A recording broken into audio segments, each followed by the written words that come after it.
നിങ്ങൾ കേട്ടിട്ടുണ്ടാവും ഈ അടുത്ത സമയത്ത് ഹൽദ്വാനി സംഭവത്തെക്കുറിച്ച്. നമ്മുടെ ആദരണീയനായിരിക്കുന്ന ഖാർഗെയുടെ ജീവിതത്തിൽ സംഭവിച്ച ഏറ്റവും വലിയ ഒരു വേദനാജനകമായ അനുഭവം, ഒരു ശുദ്ധീകരണവുമായിട്ട് ബന്ധപ്പെട്ട് ഇന്ത്യയിലെ ജാതി വ്യവസ്ഥയുടെ യാഥാർത്ഥ്യം ഉത്തരാഖണ്ഡിലെ ഹൽദ്വാനി സംഭവമാണ് എന്നുള്ളത് നമുക്ക് വളരെ കൃത്യമായിട്ട് പറയാൻ കഴിയും. ഈ കഴിഞ്ഞ ഓഗസ്റ്റ് മാസം 8-ാം തീയതി കോൺഗ്രസ് അധ്യക്ഷനും രാജ്യസഭയിലെ പ്രതിപക്ഷ നേതാവുമായ ആദരണീയനായ മല്ലികാർജുൻ ഖാർഗെ ഹൽദ്വാനിയിൽ രാംലീല മൈതാനിയിൽ നടന്ന കോൺഗ്രസ് റാലിയിൽ പ്രസംഗിച്ചു.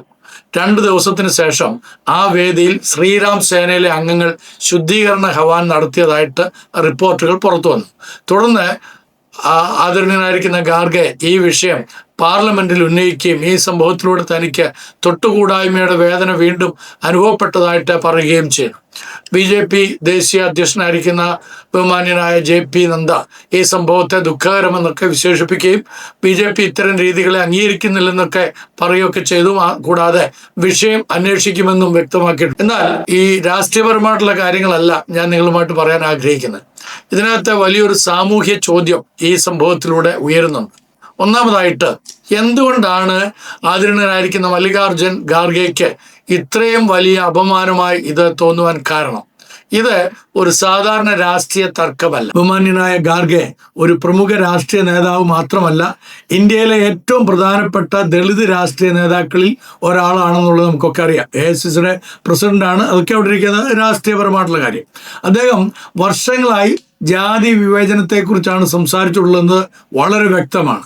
അതിനാൽ ഒരു ദളിത് നേതാവ് ഒരു പൊതുവേദിയിൽ പ്രസംഗിച്ചതിന് ശേഷം ആ സ്ഥലം ശുദ്ധീകരിക്കണമെന്ന രീതിയിലുള്ള ഒരാചാരം നടക്കുമ്പോൾ അതിന് ചരിത്രപരമായ ഒരു വലിയ പ്രതീകാത്മകമായ അർത്ഥമുണ്ടാകുന്നു. ഒരു ദളിത് പൗരന് അത്തരമൊരു സംഭവത്തിൽ നിന്ന് ലഭിക്കാവുന്ന സന്ദേശം എന്തായിരിക്കും? നിങ്ങളുടെ ജാതിയിൽപ്പെട്ട ഒരാൾ ഇവിടെ നിന്നു, അതിനാൽ ഈ സ്ഥലം ശുദ്ധീകരിക്കണം. ഇത് ഏതു സമയത്താ പറയുന്ന ഓർക്കണം. നമ്മള് 80-ാം സ്വാതന്ത്ര്യ ദിനം ആഘോഷിക്കുന്ന നാളുകളാണിത്. നമ്മുടെ രാഷ്ട്രത്തിന് സ്വാതന്ത്ര്യം കിട്ടിയിട്ട് 79 വർഷം കഴിഞ്ഞിരിക്കുന്നു. അങ്ങനെയുള്ള മതേതരത്വമായിട്ടുള്ള ജനാധിപത്യ സ്വഭാവമുള്ള ഒരു രാജ്യത്തിൽ സംഭവിച്ച ഒരു വലിയ ദുർഗതിയാണ് ഈ സംഭവം. ഇത് തന്നെ ആയിരിക്കണമെന്നില്ല സംഘാടകരുടെ ഉദ്ദേശം. എന്നാൽ ഇന്ത്യയുടെ ജാതി ചരിത്രത്തിന്റെ പശ്ചാത്തലത്തിൽ അത്തരമൊരു പ്രവൃത്തിക്ക് അത്തരത്തിലുള്ള ഒരു സന്ദേശം നൽകാനുള്ള കഴിവുണ്ടെന്നുള്ളത് മറന്നുപോകരുത്. അതിനാലാണ് ബഹുമാന്യനായ ഖാർഗെ അതിനെ വ്യക്തിപരമായി അപമാനമായി മാത്രം കാണാതെ തൊട്ടുകൂടായ്മയുടെ ചരിത്ര വേദനയുമായി ബന്ധപ്പെടുത്തിയത്. രണ്ടാമതായിട്ട്, ഹൽദ്വാനി സംഭവം എന്താണ് നമ്മളെ പഠിപ്പിക്കുന്നത്? ഇവിടെ 3 തലങ്ങളിൽ നമ്മൾ ചിന്തിക്കേണ്ടിയിരിക്കുന്നു. ഒന്നാമത്, ഇത് ജാതി വിവേചനത്തിന്റെ ഒരു അസ്വസ്ഥതപ്പെടുത്തുന്ന പ്രതീകമാണ്.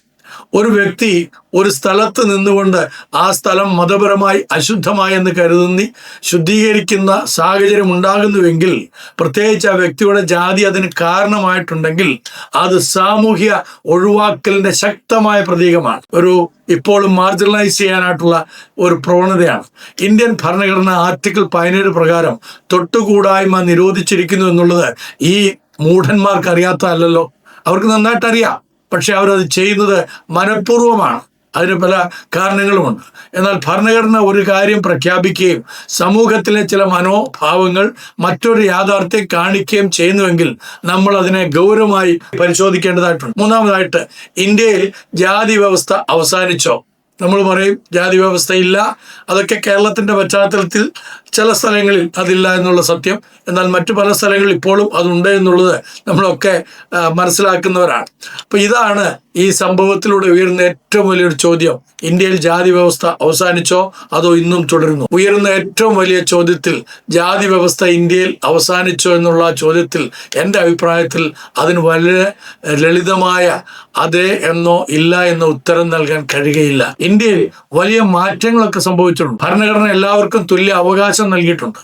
ആർട്ടിക്കിൾ 14 നിയമത്തിന് മുന്നിൽ എല്ലാവരും തുല്യരാണെന്നൊക്കെ നമ്മൾ വളരെ കൃത്യമായിട്ട് രേഖപ്പെടുത്തി വെച്ചിട്ടുണ്ട്.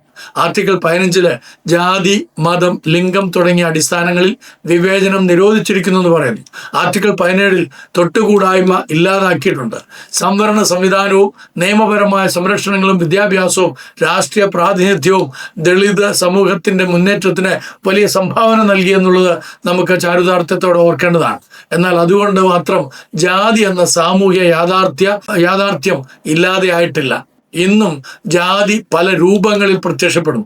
സാമൂഹ്യ വേർതിരിവ്, താമസ സ്ഥലങ്ങളിലെ വിവേചനം, ജാതി അടിസ്ഥാനത്തിലുള്ള വിവാഹ നിയന്ത്രണങ്ങൾ, അന്തർജാതി വിവാഹങ്ങളുമായി ബന്ധപ്പെട്ട സംഘർഷങ്ങൾ, ജാതിയുടെ പേരിലുള്ള അക്രമങ്ങൾ, വിദ്യാഭ്യാസത്തിലും തൊഴിൽ മേഖലയിലും ചില സാഹചര്യങ്ങളിലെ വിവേചനം, രാഷ്ട്രീയത്തിലെ ജാതി അധിഷ്ഠിത സമവാക്യങ്ങൾ, സാമൂഹ്യ സ്ഥാനവും ശുദ്ധി അശുദ്ധി എന്ന ആശയങ്ങളും. അതിനാൽ ഇന്ത്യയിലെ ജാതി വ്യവസ്ഥ പൂർണ്ണമായി അവസാനിച്ചുവെന്ന് ഒരു വാദവും നമുക്ക് അംഗീകരിക്കാൻ കഴിയില്ല. അതുപോലെ ഇന്ത്യയിൽ ഒന്നും മാറിയിട്ടില്ല എന്ന വാദവും ഒരുപക്ഷെ നമുക്ക് ശരിയല്ല എന്ന് പറയേണ്ടി വരും. ഇന്ത്യ വളരെയധികം മുന്നോട്ട് പോയിട്ടുണ്ട്. എന്നാൽ ഈ സൗത്ത് ഇന്ത്യയെ പോലെ അല്ല നോർത്ത് ഇന്ത്യയിലെ ജാതി വ്യവസ്ഥിതി ഇന്നും വളരെ ശക്തമാണ്. ഇവിടെ ഈ നോർത്ത് ഇന്ത്യൻ പൊളിറ്റിക്സ് ആണ് ഈ കേരളത്തിലും കൂടെ പയറ്റി തെളിയിക്കാനായിട്ട് ചില ആളുകളൊക്കെ ശ്രമിക്കുന്നത്. ഇവിടുത്തെ സവർണ ജാതികളിൽ പെട്ട ചില മേലാളന്മാരുടെ ഈ വാഗ്ധോരണികളൊക്കെ നമ്മൾ ശ്രമിച്ചാൽ, പ്രത്യേകിച്ച് ചാനൽ ചർച്ചകളിലൊക്കെ ശ്രമിക്കുമ്പോൾ നിങ്ങൾ ശ്രദ്ധിച്ചിട്ടുണ്ടോ എന്ന് എനിക്ക് അറിഞ്ഞുകൂടാ. ചില പണിക്കന്മാർ പാവപ്പെട്ട ചില ആളുകൾ സംസാരിക്കുന്ന സമയത്ത് അവരെ വളരെ ഇകഴ്ത്തി സംസാരിക്കുന്ന പല മേഖലകളും ഇവിടെ കേരളത്തിലുണ്ടായിട്ടുണ്ട്, ചാനൽ ചർച്ചകളിലുണ്ടായിട്ടുണ്ട്, ഇപ്പോഴും ഉണ്ടായിക്കൊണ്ടിരിക്കുകയാണ്. ഞാൻ ഈ സംസാരിക്കുന്നത് 80ാം സ്വാതന്ത്ര്യ ദിനം ആഘോഷിച്ചതിന് ശേഷമാണ്. ജാതിയുടെ അവശിഷ്ടങ്ങൾ ഇപ്പോഴും സമൂഹത്തിൽ ശക്തമാണെന്നുള്ളതിന്റെ വളരെ പ്രസക്തമായ തെളിവുകളാണിതെല്ലാം. നാലാമതായിട്ട് RSSനും സംഘപരിവാറിനും ആദരണരായിരിക്കുന്ന മല്ലികാർജ്ജുന ഖാർഗെ ഭയമാണ്. ഇവിടെ കുറച്ച് ജാഗ്രതയോടുകൂടെ നമ്മൾ ഈ സംഭവത്തിന്റെ അടിസ്ഥാനത്തിൽ മാത്രം ചിന്തിച്ചാൽ പോരാ, കുറച്ചും കൂടെ അതിനെ ലളിതമായിട്ട് മനസ്സിലാക്കേണ്ടിയിരിക്കും. അദ്ദേഹത്തെ ഭയമുണ്ട് എന്നുള്ളത് തന്നെയാണ് ഇപ്പോൾ പുറത്തു വരുന്ന പല സംഭവങ്ങളുടെ കാര്യങ്ങളും കൂടെ കൂട്ടി വായിക്കുമ്പോൾ നമുക്ക് മനസ്സിലാക്കാൻ കഴിയുന്നത്. അപ്പോൾ അതൊരു രാഷ്ട്രീയ വ്യാഖ്യാനമായിട്ട് ചിലരൊക്കെ പറയുന്നു. എന്നാൽ സ്ഥാപിതമായിട്ടുള്ള വസ്തുതയല്ല എന്ന് പറയുമ്പോൾ പോലും അത് ഈ ശുദ്ധീകരണ ചടങ്ങ് BJP ദേശീയ നേതൃത്വം നടത്തിയതാണെന്ന് തെളിയിക്കപ്പെട്ടിട്ടില്ല എങ്കിൽ പോലും, അല്ലെങ്കിൽ അവർ അംഗീകരിക്കുന്നില്ല എന്ന് പറയുമ്പോഴും, കഴിഞ്ഞ 12 വർഷങ്ങളായിട്ട് ഇന്ത്യയെ ഭരിച്ചുകൊണ്ടിരിക്കുന്ന ഭരണാധിപന്മാരുമായിട്ട് ചങ്ങാതിത്വമുള്ള അവരുടെ സിൽബന്ദികൾ ഇതുപോലുള്ള ഒരു പ്രക്രിയ ചെയ്യുമ്പോൾ അത് വെളിപ്പെടുത്തുന്നത് എന്താണ്? അത് വെളിപ്പെടുത്തുന്നത് ഇപ്പോഴും ഞങ്ങൾ നിങ്ങളെ ഒന്നും അംഗീകരിക്കുന്നില്ല, ഞങ്ങൾ മേൽക്കോയ്മ മാത്രമുള്ള പാർട്ടിയാണ് എന്ന് തന്നെയല്ലേ? അപ്പോൾ റിപ്പോർട്ടുകൾ പ്രകാരം ചടങ്ങ് നടത്തിയത് ശ്രീറാം സേനയുമായി ബന്ധപ്പെട്ട ആളുകളാണ്. BJP നേതൃത്വം സംഭവത്തിൽ നിന്ന് അകലം പാലിച്ചോ ഇല്ലയോ എന്നും നമുക്ക് അറിഞ്ഞുകൂടാ. മാത്രമല്ല, ഇപ്പോൾ അവർ അതിന് നടപടി എടുക്കുമെന്നൊക്കെ പറയുന്നു. പക്ഷേ ഇതുവരെ നടപടികൾക്ക് മുതിർന്നുണ്ടോ എന്നുള്ളത് നമുക്ക് അറിഞ്ഞുകൂടാ. അപ്പം ഈ ചില വ്യക്തികളുടെ പ്രവൃത്തികളെ BJPയെയും RSSനെയും ഹിന്ദു സമൂഹത്തെയും കുറ്റപ്പെടുത്തുന്നത് ബൗദ്ധികമായിട്ട് ശരിയായ സമീപനം അല്ല എന്നൊക്കെ നമുക്ക് വേണമെങ്കിൽ വാദിക്കാം. എന്നാലും ഒരു കാര്യം വളരെ കൃത്യമാണ്, BJP RSS അനുയായികൾക്കും ഈ സംഭവത്തെ വെറും ഞങ്ങളുമായി ബന്ധമില്ല എന്ന് പറഞ്ഞ് അവസാനിപ്പിക്കാനാവുകയില്ല. കാരണം അതിനേക്കാൾ ആഴമുള്ള ഒരു ചോദ്യം ഇവിടെ നിലനിൽക്കുന്നു. 21ാം നൂറ്റാണ്ടിലെ ഇന്ത്യയിലെ ഒരാളുടെ സാന്നിധ്യം ഒരു സ്ഥലത്തെ അശുദ്ധമാക്കുന്ന തരത്തിലുള്ള ആശയങ്ങൾക്ക് ഇപ്പോഴും സാമൂഹ്യ ശക്തി ലഭിക്കുന്നത് എന്തുകൊണ്ടാണ്? അതാണ് യഥാർത്ഥത്തിലുള്ള ഒരു ചോദ്യം. അതിൻ്റെ കാരണം രാഷ്ട്രീയം അവരെ പൂർണ്ണമായിട്ട് അത് എൻഡോസ് ചെയ്തിരിക്കുന്നു എന്നുള്ളതാണ്. ഇങ്ങനെയുള്ള പ്രവർത്തനങ്ങൾക്ക് രാഷ്ട്രീയ പിന്തുണ ഉണ്ട്. ഭരണപക്ഷം അവരെ പിന്തുണയ്ക്കുമെന്ന് പൂർണ്ണ ബോധ്യമുള്ളതുകൊണ്ടാണ്. അതുകൊണ്ട് അഞ്ചാമതായിട്ട്, കാസ്റ്റ് ഇന്നും ഇന്ത്യയിൽ രാഷ്ട്രീയ ശക്തിയാണ്. ഇന്ത്യൻ രാഷ്ട്രീയത്തിൽ ജാതി ഇല്ലാതായിട്ടില്ല. മറിച്ച് പലപ്പോഴും ജാതി പുതിയ രാഷ്ട്രീയ രൂപങ്ങളിൽ പ്രത്യക്ഷപ്പെടുന്നു എന്നുള്ളതാണ് നമുക്ക് മനസ്സിലാക്കാൻ കഴിയുന്നത്. തെരഞ്ഞെടുപ്പുകളിൽ ഏത് ജാതിക്ക് എത്ര വോട്ട് എന്ന കണക്കുകൂട്ടൽ ഇന്നും രാഷ്ട്രീയ പാർട്ടികളുടെ തന്ത്രങ്ങളിൽ പ്രധാനമായിട്ടുള്ള ഒന്നാണ്. അതെല്ലാ രാഷ്ട്രീയ പാർട്ടികളുടെയും. ചില രാഷ്ട്രീയ പാർട്ടികളൊക്കെ തന്നെ ജാതി രാഷ്ട്രീയത്തിൽ നിലനിൽക്കുന്നവരാണ്.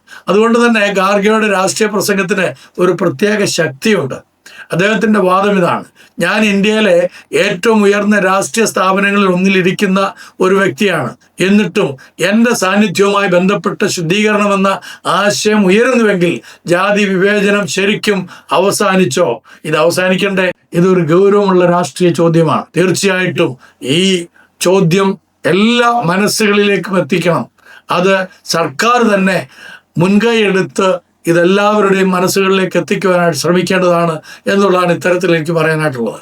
ആറാമതായിട്ട്, എന്നാൽ ഈ സംഭവത്തെ ഒരു ജാതി വ്യവസ്ഥ എന്ന് പറയുന്നത് തെറ്റാണെന്നൊക്കെ ചില ആളുകൾ വീക്ഷിക്കുന്നു. പ്രത്യേകിച്ച് BJP-യിലെ ചില സമുന്നതരായിട്ടുള്ള ആളുകളൊക്കെ അതിനെ ആ വിധത്തിലാണ് പറയുന്നത്. BJP സമം ജാതി വിവേചനം, അല്ലെങ്കിൽ RSS സമം തൊട്ടുകൂടായ്മ, അല്ലെങ്കിൽ ഹിന്ദുമതം സമം ജാതി ചൂഷണം എന്ന തരത്തിലുള്ള പൊതുവൽക്കരണങ്ങൾ തെളിവിൻ്റെ പരിധി കടന്നു പോകും എന്നൊക്കെ അത്തരക്കാര് വാദിക്കുന്നുണ്ട്. ഞാൻ അവരുടെ വാദത്തെ അംഗീകരിക്കുകയാണ് താൽക്കാലികമായിട്ട്. ഒരു പ്രത്യേക സംഘടനയിലെ ചില വ്യക്തികൾ ചെയ്ത ഒരു പ്രവൃത്തി അടിസ്ഥാനമാക്കി കോടിക്കണക്കിന് ഹിന്ദുക്കളെ കുറ്റപ്പെടുത്താൻ കഴിയുകയില്ല. എന്നാൽ ഇവിടെ പ്രസക്തമായൊരു ചോദ്യമുണ്ട്. ഹിന്ദുക്കളായിട്ട് നിങ്ങൾ ആരെയാണ് കണ്ടിട്ടുള്ളത്? സവർണരായിട്ടുള്ള ആളുകൾ മാത്രമേ നിങ്ങളുടെ വേദത്തിൽ ജാതിയായിട്ട് അല്ലെങ്കിൽ നിങ്ങളുടെ വേദം അംഗീകരിക്കുന്നുള്ളൂ. അവർണരെ നിങ്ങൾ ഒരിക്കൽ പോലും നിങ്ങളുടെ മതത്തിന്റെ ഭാഗമായിട്ട് കണ്ടിരുന്നില്ല. അത് പിന്നെ നമ്മുടെ ഭരണഘടനയിലേക്ക് എഴുതി ചേർത്തതോ 1950 അവർ പോലും അറിയാതെ അവരെ ഉൾപ്പെടുത്തി ചില നിയമങ്ങൾ കൊണ്ടുവന്നേ ഉള്ളൂ. അപ്പോഴും അതിനെ അംഗീകരിക്കാത്ത മുൻതലമുറകളുടെ പിൻഗാമികൾ ഇന്നും അവരെ അസ്പൃശ്യരായി തന്നെ പുറം തള്ളി നിർത്തിയിരിക്കുകയാണ്. ജാതി വിവേചനം നിലനിൽക്കുന്നില്ലെന്ന് പറയാൻ നമുക്ക് സാധ്യമല്ല. അതുകൊണ്ട് ശരിയായ നിലപാട് തെറ്റായ പ്രവൃത്തിയെ ശക്തമായി അപലപിക്കുക മാത്രമല്ല, തീർച്ചയായിട്ടും അവർക്കെതിരെ നടപടികൾ കൈക്കൊള്ളുക. അത് രാജ്യത്ത് മുഴുവനും മാതൃകയാകത്തക്കവണ്ണമുള്ള നിയമ നടപടികളിലേക്ക് അവരെ കൊണ്ടെത്തി. ഏഴാമതായിട്ട് ഇവിടെ ക്രിസ്തീയ വിശ്വാസത്തിന് പറയാനുള്ള ചില കാര്യങ്ങൾ കൂടെ ഉണ്ട്. അത് വളരെ ശക്തമാണ്. ഇവിടെയാണ് ക്രിസ്തീയ ദൈവശാസ്ത്രത്തിന്റെ സാമൂഹ്യ പ്രസക്തി വളരെ ശക്തമായിട്ട് ഞാൻ പറയാൻ ആഗ്രഹിക്കുന്നത്. ബൈബിൾ മനുഷ്യന്റെ മൂല്യത്തെ നിർണ്ണയിക്കുന്നത് അവന്റെ ജാതിയിലോ ജന്മത്താലോ സാമൂഹ്യ സ്ഥാനത്താലോ അല്ല. വിശുദ്ധ ബൈബിളിലെ ആദ്യ പുസ്തകമായിരിക്കുന്ന ഉൽപ്പത്തി പുസ്തകം 1-ാം അധ്യായത്തിന്റെ 27-ാം വാക്യത്തിൽ ദൈവം തൻ്റെ സ്വരൂപത്തിൽ മനുഷ്യനെ സൃഷ്ടിച്ചു എന്നാണ്. ദൈവത്തിന്റെ സ്വരൂപത്തിലും സാദൃശ്യത്തിലും മനുഷ്യനെ ദൈവം സൃഷ്ടിച്ച് എല്ലാ മനുഷ്യർക്കും തുല്യ പദവിയാണ് കൊടുത്തിരിക്കുന്നത്. ഇതാണ് ക്രിസ്തീയ മനുഷ്യ ദർശനത്തിന്റെ അടിസ്ഥാനം. അപ്പോൾ ഒരു മനുഷ്യന്റെ മഹത്വം അവന്റെ ജാതിയിൽ നിന്നല്ല, കുടുംബ പശ്ചാത്തലത്തിൽ നിന്നല്ല, സമ്പത്തിൽ നിന്നല്ല, തൊഴിൽ മാനങ്ങളിൽ നിന്നല്ല, സാമൂഹിക സ്ഥാനങ്ങളിൽ നിന്നല്ല, മതപരമായ ശുദ്ധി അശുദ്ധി എന്ന മാനദണ്ഡങ്ങളിൽ നിന്നുമല്ല. അവൻ ദൈവത്തിന്റെ സ്വരൂപത്തിലും സാദൃശ്യത്തിലും സൃഷ്ടിക്കപ്പെട്ടവനാണ് എന്നതിനാലാണ് മനുഷ്യന്റെ അന്തസ്സിന്റെ അടിസ്ഥാനം. അത് ഞങ്ങൾ പ്രൊപ്പഗേറ്റ് ചെയ്യുന്നതല്ലേ നിങ്ങളെ ഏറ്റവും അധികം ചൊടിപ്പിക്കുന്നത്?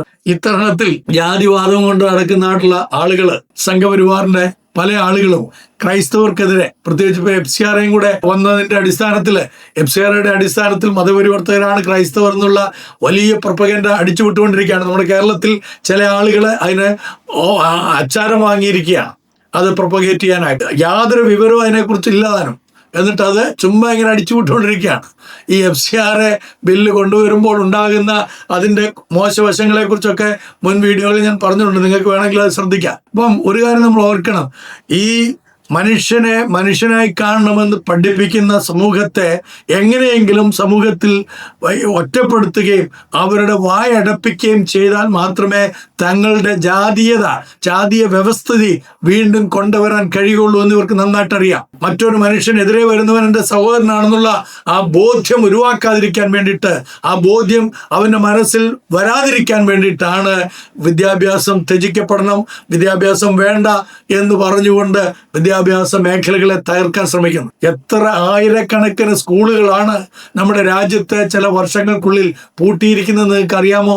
ഞാനതിൻ്റെ കണക്കുമായിട്ട് അടുത്ത വീഡിയോയിൽ വരുമ്പോൾ നിങ്ങൾക്ക് മനസ്സിലാവും. അപ്പോൾ നോക്കണം, ഇത് വാസ്തവത്തിൽ നമ്മുടെ രാജ്യത്തെ ഭിന്നിപ്പിക്കാൻ മാത്രമല്ല നശിപ്പിക്കാനും കൂടെയുള്ള തന്ത്രപൂർവമായിട്ടുള്ള ചില നീക്കങ്ങളാണ്. ആദരണീയനായിരിക്കുന്ന AICCയുടെ പ്രസിഡന്റോ അല്ലെങ്കിൽ രാജ്യസഭയുടെ, ഓർക്കണം, നമ്മുടെ രാജ്യസഭയുടെ പ്രതിപക്ഷ നേതാവാണ് അദ്ദേഹം. അങ്ങനെയുള്ള മല്ലികാർജുൻ ഖാർഗെ നിന്ന് പ്രസംഗിച്ചായിട്ടുള്ള സ്ഥലത്തെ ശുദ്ധീകരണം വരുത്തണമെന്ന് പറയുമ്പോൾ എത്ര നീചമായിട്ടുള്ള ജന്മങ്ങളാണ് ആ ആളുകൾ ഓരോരുത്തരും എന്ന് നിങ്ങൾ ചിന്തിച്ചാൽ മതി. അവർക്ക് വേണ്ടി ഓശാന പാടുകയും അവർക്ക് വേണ്ടി ന്യായവാദങ്ങൾ നടത്തുകയും ചെയ്യുന്ന കുറച്ച് ചാവേറുകൾ അല്ലെങ്കിൽ ചാവേലി ഡാഷുകൾ നമ്മുടെ സംസ്ഥാനത്ത് ക്രൈസ്തവ നാമധാരികളായിട്ടുള്ളവരുണ്ട്. അവന്മാരെ ഓർക്കുമ്പോൾ നാണക്കേടെന്നല്ലാതെ എന്താ പറയാനുള്ളത്? നിങ്ങളത് ആലോചിച്ച് നോക്കി. ഇന്നൊരുത്തൻ അദ്ദേഹത്തിൻ്റെ വാക്കുകൾ ഒരിക്കലിങ്ങനെ പറയും, വേറൊരിക്കലിങ്ങനെ പറയും. അദ്ദേഹത്തിൻ്റെ വാക്കും പഴഞ്ചാക്കും ഒരുപോലെയാണെന്ന് പണ്ടേ മുതൽ ഞാൻ പറയുന്ന അങ്ങനത്തെ കുറെ വിഡ്ഢികൾ കൂട്ടം കൂടിക്കൊണ്ട് സംഘടിതമായി നിൽക്കുന്ന ഒരു സമൂഹത്തെ നിങ്ങൾക്ക് വാർത്തെടുക്കാൻ കഴിയുന്നു എന്നുള്ളതാണ് ഇത്തരത്തിലുള്ള രാഷ്ട്രീയ പ്രക്ഷോഭനം കൊണ്ടൊക്കെ സാധിക്കും. ഒരു കാര്യം ഓർത്തുകൊള്ളുക, ഇതൊന്നും ഈ പുതിയ തലമുറ അംഗീകരിക്കുകയില്ല കേട്ടോ. ഇതൊന്നും പുതിയ തലമുറയ്ക്ക് ഇഷ്ടമുള്ള കാര്യമല്ല. അതുകൊണ്ടാണ് ഇപ്പോൾ ഭരണാധിപന്മാര് ആകെ അസ്വസ്ഥരായിട്ട് പല തന്ത്രങ്ങളും പയറ്റാൻ ശ്രമിക്കും, മിണ്ടാതിരിക്കാൻ ശ്രമിക്കുന്നത്, ഒളിച്ചോടാൻ ശ്രമിക്കുന്നത്. നിങ്ങൾ എവിടം വരെ ഓടുമെന്നുള്ളതും എത്രത്തോളം മിണ്ടാതിരിക്കുമെന്നുള്ളതൊക്കെ നമുക്കൊന്ന് കാണാം.